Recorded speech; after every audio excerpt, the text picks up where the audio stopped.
한 주간의 우리의 삶이 어떻습니까? 어, 아멘입니다. 행복하였습니까? 그러면 더 아멘이죠.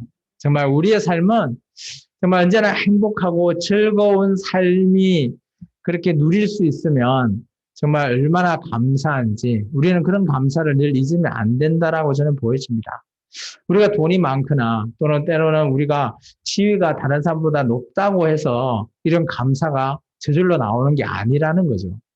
정말 중요한 건 하나님께서 우리의 본원의 자리에서 비록 남들 보기에는 우리가 좀 우습게 보일지는 모르겠지만 그래도 우리의 삶에 정말 주님을 따르고자 하는 우리의 정체성이 그대로 고스란히 우리의 몸으로 또 우리의 행동으로 우리의 삶으로 드러낸다면 남들보다는 주님께서 하나님께서 우리의 삶을 알고 있을 거라 저는 그렇게 생각되어집니다. 그런 우리의 삶을 늘 한 주간, 하루, 또 매 시간, 매분, 매 초까지 우리가 그런 기준을 갖고 살아간다면 주님께서는 언제나 우리가 이 땅에 우리의 삶이 그릇된 이런 헛된 욕망이 아니라 정말 하나님께서 보시기에 합당한 정말 하나님께서 기뻐하시는 그런 성도, 그런 하나님의 제자가 아닐까 저는 여겨집니다. 그래서 우리 생명나무교회는 언제나 주님께서 원하시는 그런 제자의 삶을 살아가기를 축원합니다. 혹시 지난주 말씀이 기억나신가요? 지난주 말씀은 우리가 요엘서의 말씀을 이제 시작을 했습니다. 이전에 이 상황을 조금 분위기를 알아가기 위해서는 어때요? 이 당시의 상황을 조금 알아야 되죠. 이 당시의 상황은 남과 북이스라엘과 남유다로 나누어져 있고, 근데 이 당시는 하나님 보시기에도 어떻게 할까? 정말 하나님 보시기에 때려도 하나님 앞에 안 들어오고 잘해줘도 하나님 앞에 안 들어오는 겁니다. 그런데 이 당시에 남유다에는 어때요? 큰 재앙이 일어나게 됐어요. 근데 그 재앙을 나중에 알고 보니까 그것도 하나님께서 하셨네요. 재앙이 일어났는데 그 재앙이 그냥 뭐 우리가 천지지변의 재앙인데 메뚜기라고 하는 그 곤충의 재앙을 말을 하고 있습니다. 그래서 오늘 하나님께서 이런 표현을 했습니다. 2장 1절에 위치를 말하고 있어요. 시온이라고 하는 말을 하고 있습니다. 1절에 보면 시온에서 나팔을 분다. 시온을 다른 말로 표현하면 위치적으로 어딘가 하면 예루살렘을 가리킵니다. 이 당시 예루살렘에 위치한 산을 시온산으로 불리고 있죠. 그래서 이것은 남유다에 전해지는 하나님의 메시지다라는 것을 우리가 이런 단어를 통해서 알 수 있습니다. 그때 하나님께서 이렇게 얘기합니다. 여호와의 날. 이 여호와의 날이라는 것을 줄을 좀 꺼놓으시기 바랍니다. 요엘서는 하나님의 날, 여호와의 날이라는 표현을 쓰고 있습니다. 근데 그 날이 언제인가? 이 요엘은 이 당시에 메뚜기 재앙이 일어나는 그 날, 그리고 메뚜기 재앙을 이들은 먼저 한 차례 겪고 났어요. 그걸 겪고 나서 우리 1장에 보면 15절에 보면 슬프다 그날이여 여호와의 날이 가까웠다라고 합니다. 그렇다면 메뚜기 재앙은 여호와의 날이 시작이 아니라는 거죠. 별도의 여호와의 날이 또 있을 거라는 거죠. 근데 그 날이 이런 메뚜기 재앙을 느꼈던 같이 이들 백성들에게 어때요? 이게 부정적인 날일 건지 아니면 긍정적인 날일 건지를 알 수가 없는 거예요. 여호와의 날에 대해서. 그런데 남유다 이 당시 사람들은 여호와의 날이 가까웠다라고 하면 어떤 생각을 가지고 있을까요? 이들은 한 차례 매를 맞았어요. 메뚜기라고 하는 재앙으로. 그러다 보니까 이들이 여호와의 날이라고 하면 두렵고 떨림 이런 걸로밖에 생각할 수가 없었다라는 거죠. 그런데 이제 놀라운 거는 보면 이 메뚜기 때가 어떤 상황인고 하면 2절에 보시면 어둡고 캄캄한 날이 되었대요. 메뚜기가 다 뒤엎어서 어둡고 캄캄했대요. 혹시 그런 날 겪어보신 분 계시나요? 아마 이 자리에는 없었을 거예요. 우리나라에는 이런 메뚜기 재앙을 지나간 적이 없다라고 저는 보여집니다. 그런데 성경에서는 이런 날이 요엘 시대 이전에도 있었대요. 그래서 2절 그 빈 공간에 어둡고 캄캄한 날이요라고 되어 있잖아요. 그리고 여기 보면 어때요? 어둡고 캄캄한 날이요 짙은 구름이 덮인 날이라 새벽빛이 산꼭대기 덮인 것 같다. 이게 뭐다고요? 이는 많고 강한 백성이라는 표현이었잖아요. 이거 많고 강한 백성을 줄일 거고 메뚜기라고 적으시면 됩니다. 이건 메뚜기를 가리키는 거거든요. 근데 이전에 이런 상황이 한번 존재했대요. 그래 그곳이 어딘가 하면 출애굽기 우리 10장 15절의 말씀입니다. 그 출애굽기 10장 15절은 모세가 어때요? 이스라엘 민족을 이끌고 홍해를 건너가기 전에 바울이 죄송합니다. 바로한테 어때요? 보내달라고 했지만 그들이 바로가 보내주지 않았어요. 그때 10가지 재앙 중에 5번째 재앙인가? 그럴 겁니다. 우리 출애굽기 10장 15절 말씀 한번 읽어봐 주십시오. 우리가 온 땅을 덮어 땅이 어둡게 되었으니까 우리가 누구밖에 상하지 아니한 가득 채고 나무 열매를 다 먹었으므로 애굽 온 땅에서 나무나 같이 채소나 푸른 것은 낳지 아니하였더라. 아멘.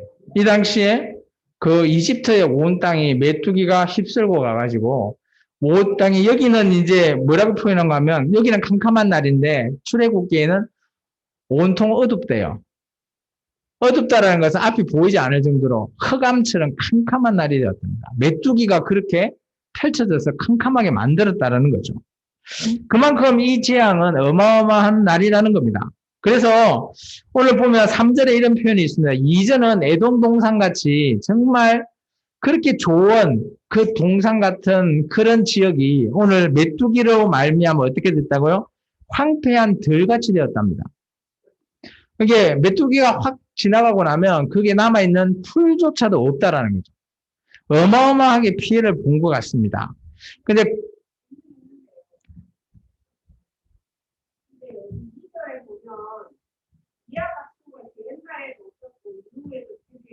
네, 그런 표현을 했죠. 그러면 어떻게 보면 이전에 모세 때도 이렇게 어둡고 컴컴한 날이 있었는데 그거보다 더 크게 요엘 때는 그 백성들이 겪었다라는 거죠. 그렇게 해석하시면 됩니다. 뭐 이전에 없는데 왜 출애굽기 때 있었나? 아니에요. 있었어요. 이게 요엘 때 겪었던 이 메뚜기장이 더 크다라는 것으로 생각하시면 됩니다. 그리고 나서 이 메뚜기장이 그러면 어떤 식으로 이들이 메뚜기가 이 땅을 갉아먹었는지에 대한 설명이 4절부터 11절까지입니다. 그것을 우리 같이 한번 읽어보고 같이 읽겠습니다. 같이 읽을까요? 그의 모양은 말 같고 그 달리는 것은 기병 같으며 그들이 산꼭대기에서 뛰는 소리는 병거 소리와 같고 불꽃이 금불을 사르는 소리와도 같으며 강한 군사가 줄을 버리고 싸우는 것 같으니 그 앞에서 백성들이 질리고 무리의 낯빛이 하얘졌도다. 그들이 용사같이 달리며 무사같이 성을 기어오르며 각기 자기의 길로 나아가되 그 줄을 이탈하지 아니하며 피차에 부딪히지 아니하고 각기 자기의 길로 나아가며 무기를 돌파하고 나아가나 상하지 아니하며 성중에 뛰어 들어가며 성위를 달리며 집에 기어오르며 도둑같이 창으로 들어가니 그 앞에서 땅이 진동하며 하늘이 떨며 해와 달이 캄캄하며 별들이 빛을 거두었도다. 여호와께서 그의 군대 앞에서 소리를 지르시고 그의 진영은 심히 크고 그의 명령을 행하는 자는 강하니 여호와 날이 크고 심히 두렵도다. 당할 자가 누구냐. 아멘. 자, 이거 보면 어마어마합니다. 표현이 뭐뭐와 같다라고 하는 표현인데 이 표현이 마치 전쟁에 나가는 어마어마한 군대들이 막 지나가는 뭐 몇십만, 몇백만의 군대들이 그 지역을 지나가 버리면 땅을 밟고 가는 소리가 어마어마하게 크잖아요. 그런 것 같이 또 지나가면 황폐해지듯이 그런 표현을 메뚜기가 지나간 것 같다라고 말하고 있습니다. 그리고 놀라운 거는 이 11절에 보면 이런 이런 메뚜기를 뭐라 표현한가 하면 11절에 보면 군대라요, 군대. 근데 누구의 군대라고요? 보니까 여호와 하나님의 군대랍니다. 그렇다면 이 메뚜기 떼를 누가 지금 지휘하고 있어요? 하나님께서 하신다라는 겁니다. 그러면 이런 큰 재앙이 임하면, 근데 그것이 하필이면 내가 믿는 하나님이 나한테 재앙을 주시는 거예요. 우리가 받아들일 수 있습니까? 하나님께서 나한테 이런 재앙을 주신다? 내가 하나님을 잘 숨긴다고 생각하는데 왜 이럴까? 우리는 어떻게 해야 될까? 이런 생각이 들지 않겠습니까? 그때 이 선지자, 요엘 선지자가 이런 난감한 상황에 있는 이 이스라엘 백성에게 권면을 합니다. 그럼 과연 우리가 하나님이 이런 거 다 하셨는데 왜 나한테, 왜 우리 백성에게, 하나님 백성에게 하나님께서 이렇게 힘들게 고난을 주시냐?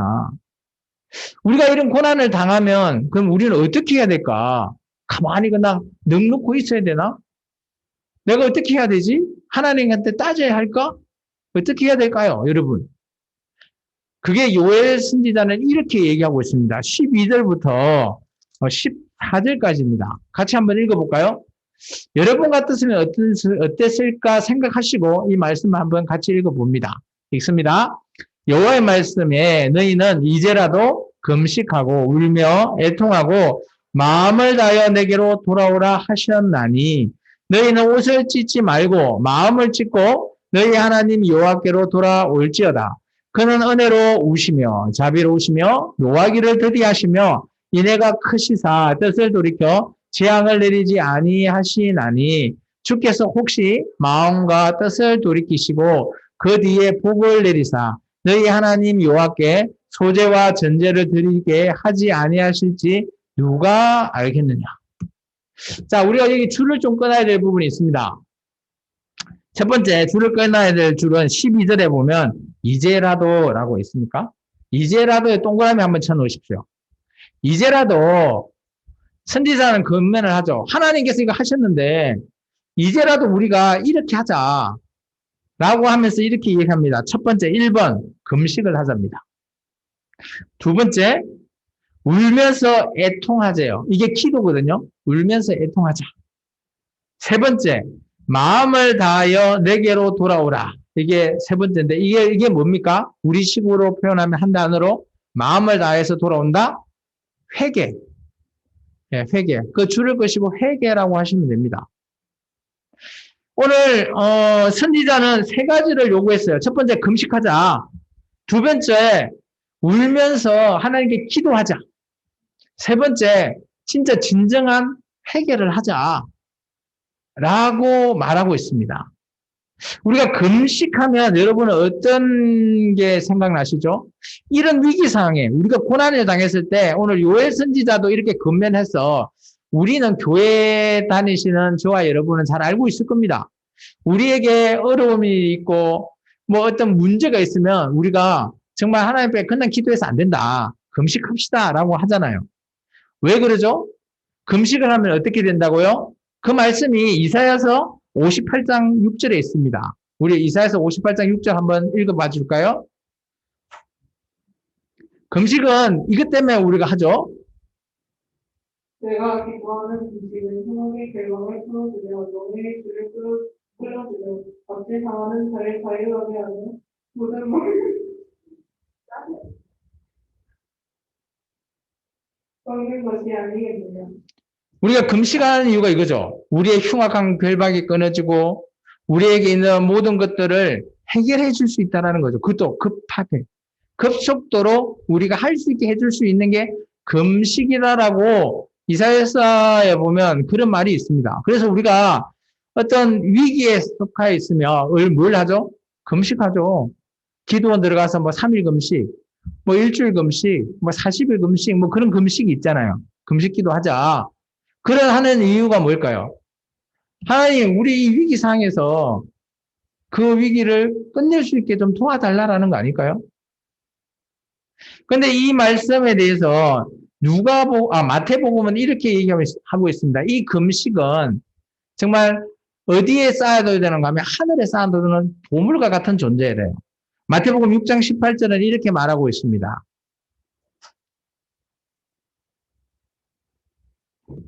이는 금식하는 자로 사람에게 보이지 않고 오직 은밀한 중에 계신 내 아버지께 보이게 하려 하며 은밀한 중에 보시는 내 아버지께서 갚으시리라. 이게 금식을 하는 거는 우리가 어떻게 해야 된다? 엄밀하게 해라. 그리고 어디 쌓아둔다? 하늘에 쌓아두라는 거예요. 그게 보물이래요. 그러면 이 보물은 어떤 것인가라고 살펴봤는데 누가복음 12장 33절은 이렇게 얘기하고 있습니다. 누가복음 12장 33절의 말씀을 한번 읽어주세요.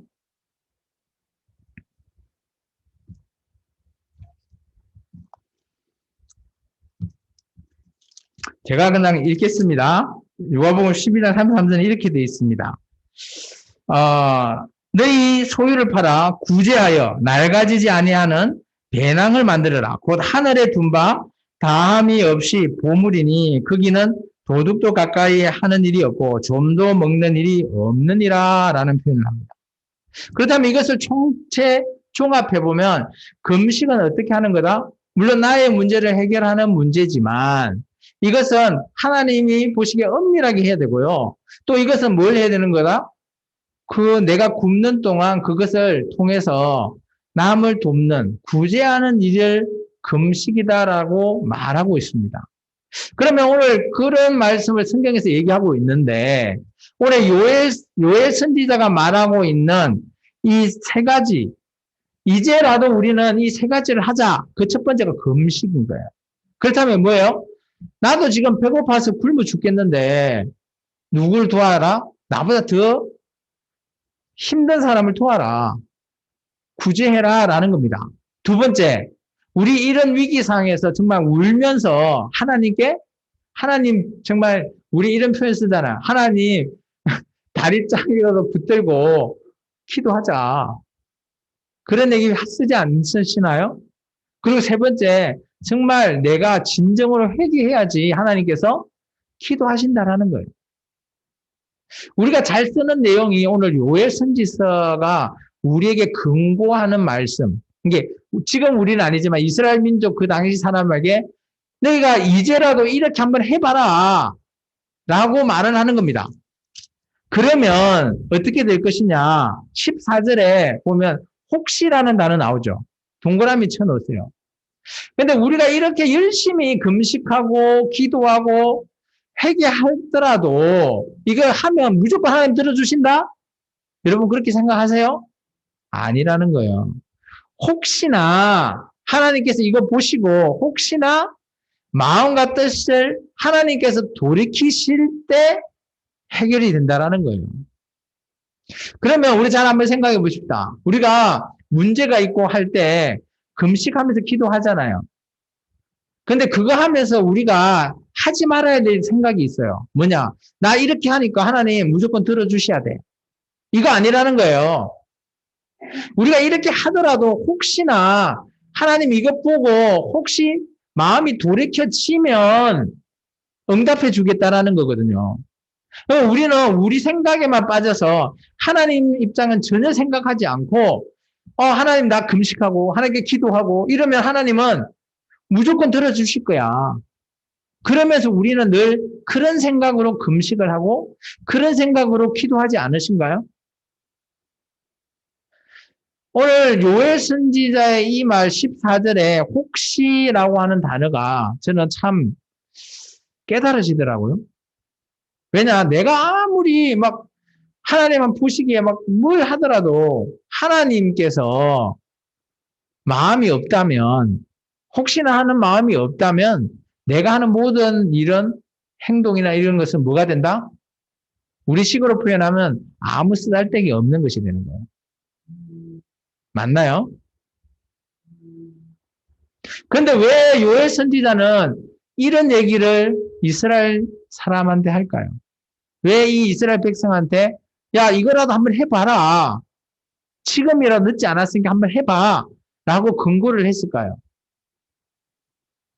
그 마음, 요엘 선지자가 얘기했던 이 마음이 누구의 마음일까요? 하나님의 마음이에요. 야, 너가 이전에 살았던 정말 악을 행하면서 여호와 하나님 너희 취급도 안 하고 그냥 뒷방 어른처럼 내버려두지 않았냐. 이제라도 다시 회개하고 나 한번 찾아봐.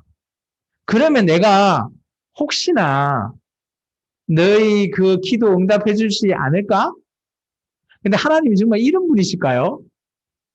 저는 이 말씀 보고 참 하나님 심정이 어떨까요? 참 하나님이 보시기에도 좀 그러지 않나요? 정말 이스라엘 백성을 진짜 천지를 하나님 마음대로 하시는 분인데 이스라엘 민족 그 민족 한 사람을 어찌하지도 못하고 안절부절하시는 이런 하나님의 모습. 참 하나님은 그래서 우리 사람에게는 정말 하나님 마음껏 우리를 죽일 수도 있어요. 당연하죠? 근데 하나님이 그렇게 하지 않고 지금 어떻게 보면 이 말씀이 정말 안절부절하면서 야, 이거 한번 해봐. 그럼 내가 틀어줄게. 뭐 이런 식이지 않나요? 마치 갓난 아기가 있는데 그 아기한테 엄마가 야, 너 이것 조금 먹어봐. 라고 하면서 막 안절부절하지 못하는 뭐 그런 생각 안 드신가요? 하나님이 정말 이러신 분인가요? 참 이런 거 보면 하나님도 참 너무 마음이 안타까워 하시는 그런 마음. 우리가 하나님을 조금 이렇게 성경을 보면서 하나님의 마음을 조금이라도 이런 모습을 엿본다면, 아, 하나님은 정말 이토록 사람을, 나를 사랑하시구나. 이게 느껴진다라는 거예요. 하나님은 이렇게 자기 싫어하고 이러면 우리 같았으면 포기해버렸지. 근데 하나님은 끝끝내 포기 안 하고, 야, 이제라도 한번 해봐. 또 기회를 주시잖아요. 그러면 이 요엘 이 당시에 이스라엘 백성들이 요엘 선지자 말을 듣고 회개했을까요? 여러분 생각은 어떨까요? 안 했을까요? 했을까요? 우리 말씀을 읽어보고 했는지 안 했는지 확인해 보도록 하겠습니다. 우리 15절에서부터 20절까지 좀 길긴 하죠? 같이 한번 읽어보겠습니다. 너희는 시온에서 나팔을 불며 거룩한 금식일을 정하고 성회를 소집하라.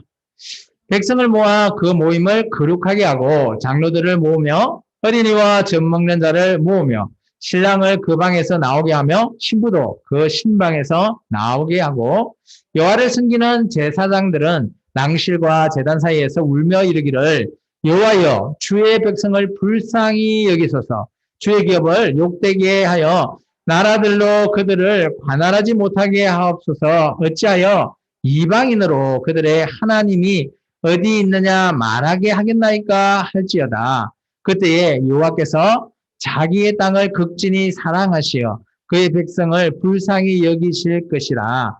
여호와께서 그들에게 응답하여 이르시기를 내가 너에게 곡식과 새 포도주와 기름을 주리니 너희가 이로 말미암아 흡족하리라. 내가 다시는 너희가 나라들 가운데서 욕을 당하지 않게 할 것이며 내가 북쪽 군대를 너희에게서 멀리 떠나게 하여 메마르고 적막한 땅으로 쫓아내리니 그 앞에 부대는 동해로 그 뒤에 부대는 서해로 들어갈 것이라. 상한 냄새가 일어나고 악취가 오르리니 이는 큰 일을 행하였음이라 하시니라. 아멘. 자, 어때요? 이스라엘 민족이 했나요? 했죠. 요엘 당시에 이때 이스라엘 민족이 어때요? 아, 정신을 차린 것 같아요. 금식일을 선포를 했답니다.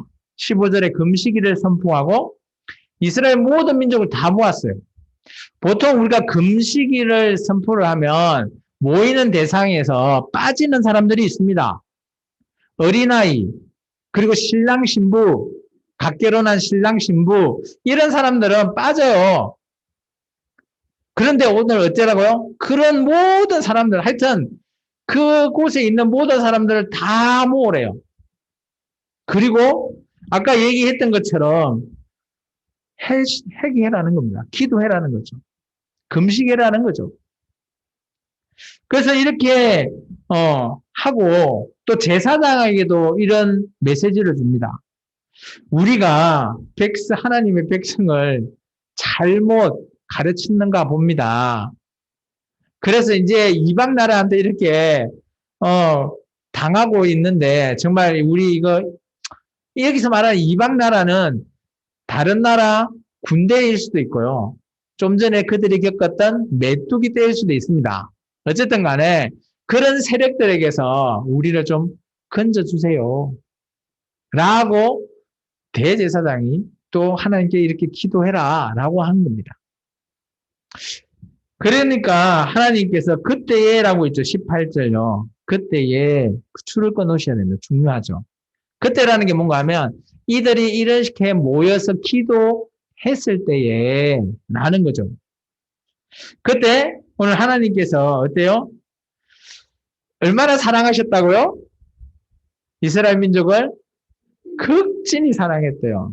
여러분 극진히 사랑하는 게 어떻게 사랑하시는 거죠? 극진히 사랑하는 거? 하늘만큼 땅만큼 사랑하는 거? 그럴 수 있죠. 제가 아까 설명드렸잖아요. 갓난아기를 이렇게 하는 엄마의 모습 같이 하나님께서 이스라엘 민족을 바라볼 때 너무 안타까워하는 그런 모습인데 오히려 엄마는 그런 갓난아기를 얼마나 사랑한다고요? 극진히 사랑하잖아요. 마찬가지로 하나님은 이런 이스라엘 민족을 극진히 사랑한대요. 그래서 오늘 어때요? 불쌍히 여긴다는 거예요. 그래서 하나님께서 응답을 하셨대요. 19절에. 아까 우리 혹시 기억나시나요?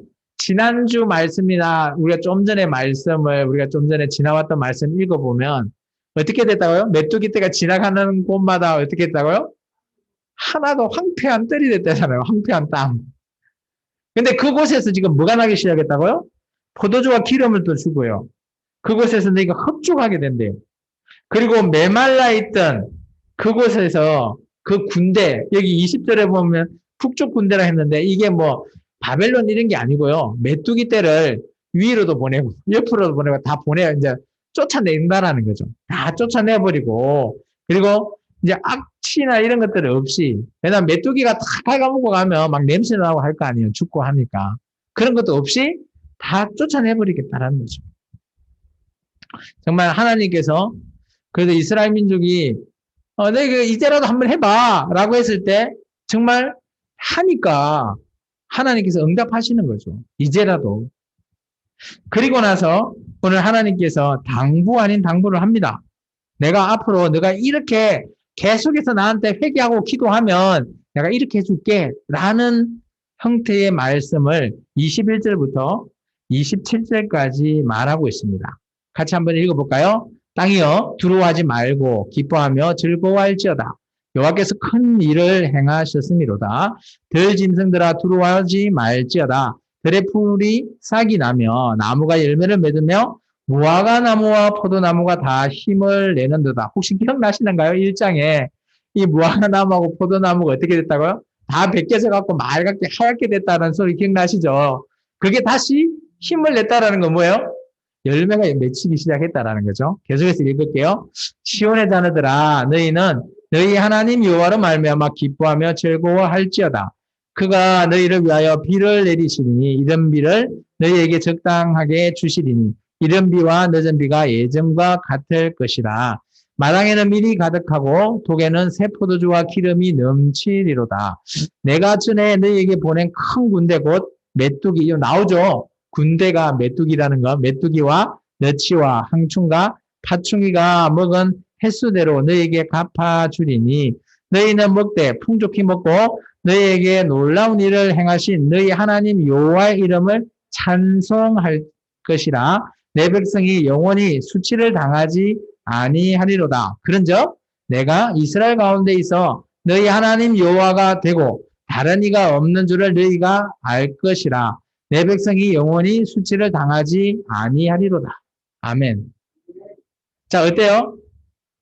내가 이렇게 하면 했으니까 내가 이전과 같이 더 그것을 다 회복시켜 주겠다라는 거죠. 그러면서 중요한 메시지를 하나 남깁니다. 줄을 끊어야 되죠. 오늘 27절에 보면, 그죠? 이런 상황을 겪었을 때 내가 느끼는 게 뭐야? 라고 하나님께서 물어보시는 거죠. 그러면서 너희는 이건 꼭 기억해라. 라고 얘기합니다. 너희 하나님, 내가 이스라엘 가운데 있어 너희 하나님 여호와가 되고 다른 이가 없는 줄을 누가 안다고요? 너희가 알 것이다. 그건 줄을 끊어야 됩니다. 내가 너희와 함께하는 하나님이야. 다른 거 너희가 찾는 우상들 아니라는 거예요. 그러니까 너희가 누구만 바라보고 와라? 나만 바라보고 오라는 거죠.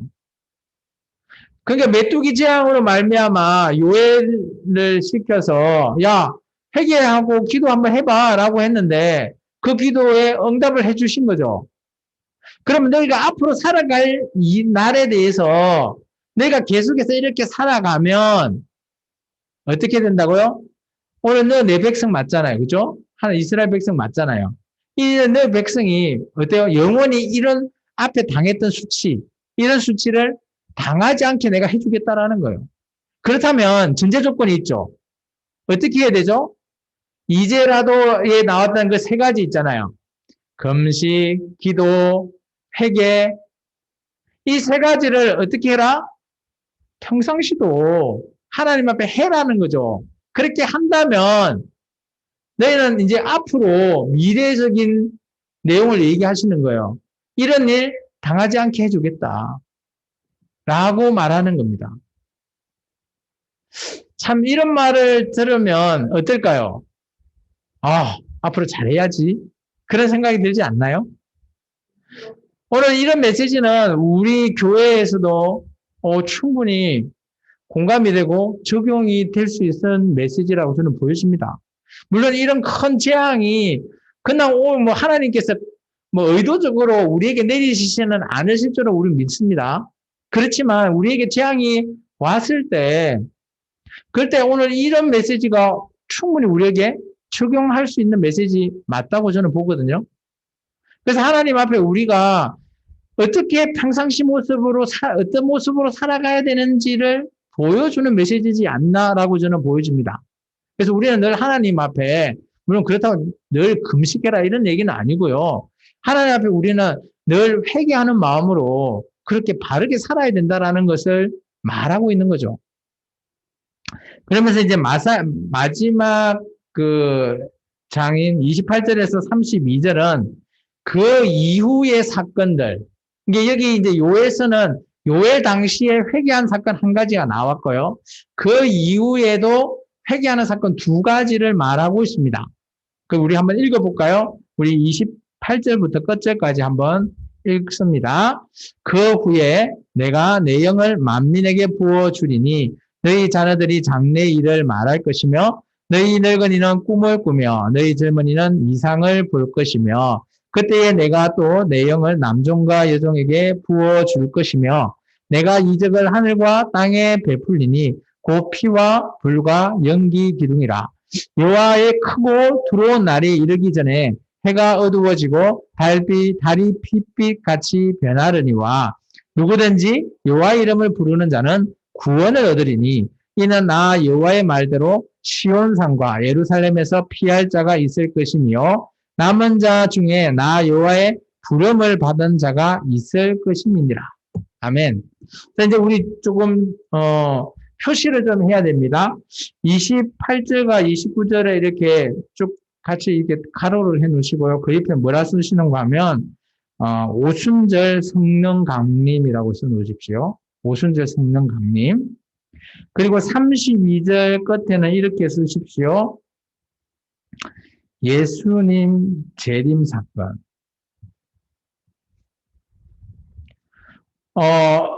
오늘 28절과 29절은 나도 신학시대에 오순절에 예수님께서 십자가에서 죽으시고 부활하시고 승천 이후에 50일이 지난 이후에 마가의 다락방에서 일어났던 그 일을 오늘 말하고 있습니다. 28절과 29절은. 그래서 많은 자들이 성령님의 충만함을 받게 되죠. 지금 교회도 마찬가지입니다. 현재 교회를 그래서 성령님이 함께하는 그런 교회의 세대라고도 말하고 있습니다. 초대교회에서부터 지금 우리가 살고 있는 이날까지도 지금 똑같이 성령님이 함께하는 그런 교회라고 얘기하고 있어. 그리고 이제 30절과 32절은 뭔가 하면 마지막 때 예수님께서 재림이 임박할 때의 장면을 말하고 있습니다. 그래서 여기는 이제 계시록에 이제 11장에 나오는 부분하고 좀 흡사합니다. 예수님이 이 땅에 재림하실 때 여기 보면 이제 여호와의 크고 두려운 날이라고 표현되어 있죠. 여호와의 크고 두려운 날. 하나님의 성도들은 이 날은 하나님 보시기에 크고 두려운 날이 아니에요. 근데 이 땅에 하나님을 믿지 않는 백성에게는 하나님의 예수님의 재림이 크고 두려운 날이 될 수밖에 없다라는 거죠. 왜냐? 그게 바로 심판을 하는 날이기 때문이죠. 그래서 32절에는 누구든지 하나님의 이름을 부르는 자에게는 구원이 있다라고 말하는 것이 바로 그 말이라는 겁니다. 그래서 여호와의 부름을 받은 자가 그때에 있을 거다라고 얘기하는 거죠. 오늘 이제 보면 요엘서를 통해서 진정한 회개는 무엇이냐라고 우리에게 말하고 있는 것 같습니다.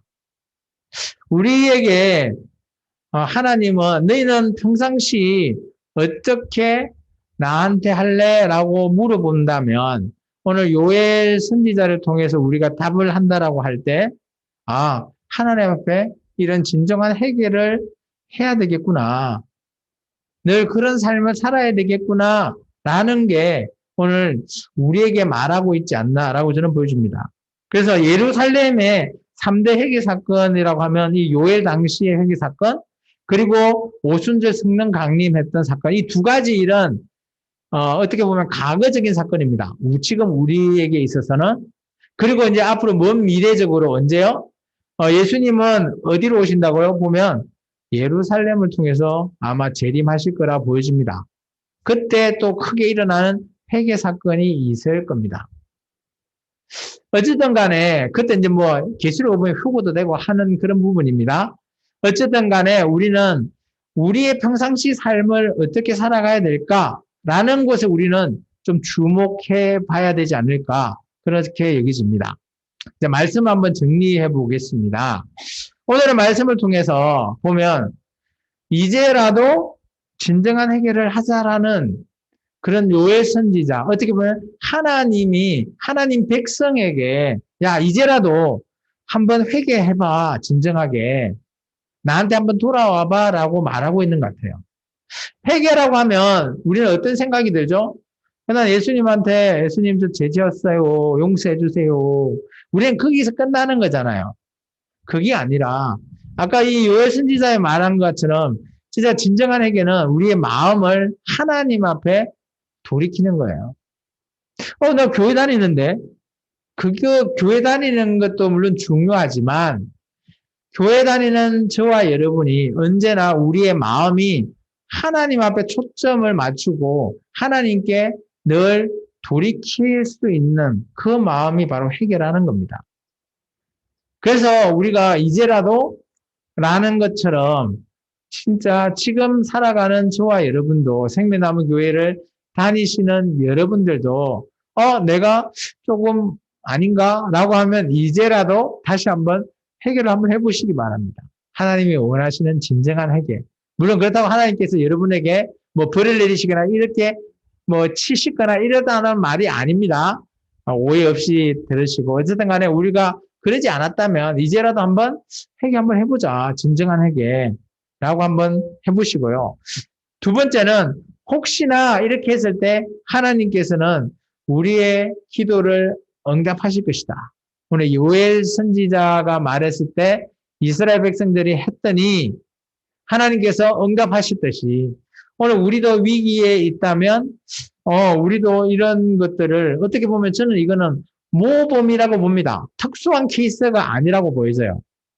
이게 특수한 요엘 때의 특수한 케이스라고 하면 우리는 아무리 해도 하나님께서 응답하신다 안 하신다? 안 하실 거예요. 그런데 이것은 저는 특수한 케이스가 아니라 이거는 우리가 따라할 수 있는 모범적인 사례지 않나라고 보여지거든요. 그래서 우리도 이런 고난을 당하면 이 모범적인 사례가 있으니까 이 사례대로 우리가 하나님 앞에 기도한다면 하나님께서 응답하실 것이다. 저는 그렇게 믿습니다. 여러분 어떠세요? 믿으신가요? 세 번째, 아까 제가 좀 전에 얘기했지만 예루살렘 세 번의 회개 사건이 두 번은 일어났고요. 이제 앞으로 한 번 더 있을 내용을 요엘 선지자를 통해서 말하고 있다는 거죠. 요엘 당시의 회개 사건, 그리고 오순절 성령 강림 사건, 그리고 마지막에 예수님께서 재림할 때에 회개하는 사건이 있을 겁니다. 재림 전에. 그런 사건 세 번이 어디에 있어요? 예루살렘에 있어요. 두정인 사건을 통해서 나중에 뭐 또 이렇게 회개하는 그런 사건들을 합쳐서 이 예루살렘에 세 번의 회개 사건이 있을 것이다 라는 것을 말하고 있습니다. 어찌 보면 이거는 우리하고 직접적인 상관은 없긴 해요. 예루살렘은 유대인을 향한 회개 사건을 말하고 있는 거기 때문이죠. 그렇지만 우리는 모범적인 사례로 우리 교회에게도 적용할 수 있다라는 측면에서 제가 여러분에게 말하고 있는 겁니다. 그래서 오늘 저는 이렇게 한번 정리를 해봤습니다. 진정한 회개, 아까 얘기했지만 진정한 회개는 하나님께로 돌아오는 것이다. 여러분은 여러분 마음속에 언제나 하나님이 함께 하십니까? 하나님이 최우선적이십니까? 그렇다면 여러분은 언제나 진정한 해결을 하고 계신다라고 저는 보여집니다. 우리가 최우선적으로 바라봐야 될 대상은 바로 하나님이기 때문이죠. 그래서 이번 주 우리의 사랑의 실천은 나도 언제나 회개하는 삶을 살자라는 겁니다. 교회 다닌다고 다 회개한다? 아닐 수 있어요. 나 자신부터 하나님 앞에 진정한 회개의 삶을 살아가시기를 바랍니다. 이건 한 주간에 여러분이 해야 될 실천이지만 아마 저는 이게 한 주간 실천에 끝나는 게 아니라 우리가 하나님을 만날 그날까지 평생에 실천해야 될 삶이지 않나 저는 그렇게 보여집니다. 그래서 우리는 언제나 회개하는 삶으로 하나님께 돌아가는 심정으로 늘 살아야 되지 않을까라고 생각되었습니다. 그러는 저와 여러분 되기를 축원합니다. 기도하겠습니다.